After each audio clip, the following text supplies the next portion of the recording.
भिंड जिले में corona virus की वैश्विक महामारी के चलते पूरे देश में लॉकडाउन की घोषणा होने से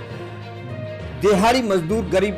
व्यक्तियों के सामने रोजी रोटी की समस्या पैदा हो गई थी। इसके लिए भिंड ब्लॉक के शिक्षकों ने अपनी निजी धन से खाद्य सामग्री खरीदकर उन बेसहारा गरीब परिवारों की मदद करने का बीड़ा उठाया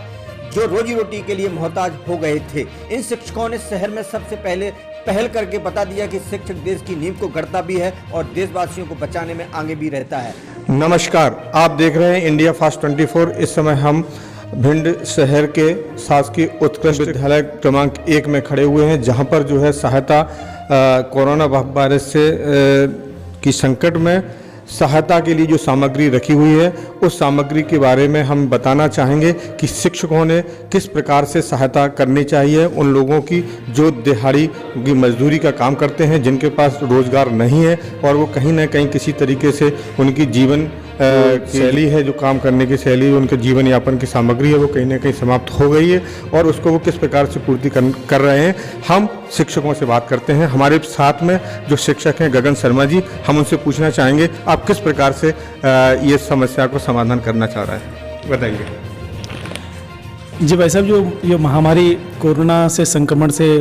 पूरा विश्व प्रभावित है, तो धीमे धीमे भिंड में भी इसका प्रभाव देखने को मिल रहा है। संक्रमण यूँ तो कोई अभी तक कोई मरीज़ नहीं आया, लेकिन जो एहतियात बरते गए हैं उसके लिए लॉकडाउन किया गया है और इस लॉकडाउन के चक्कर में कई ऐसे परिवार हैं जो अपनी रोजी रोटी के लिए भी परेशान हो रहे हैं। लगातार देखने में आ रहा है कि उनको जो दिहाड़ी मजदूर थे, जैसा कि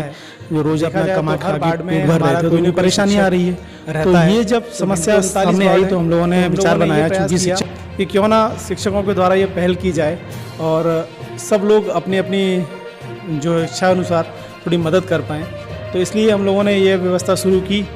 सब लोगों ने पहले अपना खुद का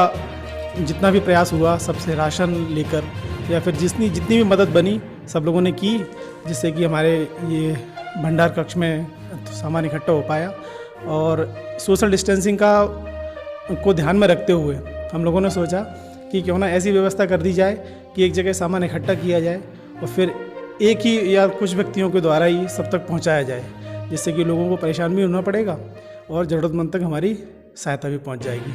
तो शिक्षकों और फिर स्वयंसेवियों के आने से यह व्यवस्था लगातार बेहतर चल रही है और अब 39 वार्ड में हमारी मदद आसानी से पहुंच पा रही है। आपको ये कैसे पता चलता है कि हम कहाँ मदद पहुंचाना है, किसके घर पे पहुंचाना है, ये आप कैसे पता कर पाते हैं? देखिए, जिस प्रकार से मदद देने वाले जो लोग हैं अपने, चूँकि वो लोग इधर उधर नहीं मतलब निकल नहीं पा रहे घरों से, तो उनका मानना ये है कि जैसे हम जिस वार्ड में रहते हैं तो हमें मालूम है कि हमारे वार्ड में कुछ लोग ऐसे हैं जिन्हें वास्तव में ज़रूरतमंद हैं, तो वही हमें फ़ोन करते हैं कि इस तरीके से वहाँ पर ज़रूरतमंद हैं तो आप उनकी मदद करो। तो उनके चिन्हांकन पर ही हम वहाँ पर जाते हैं।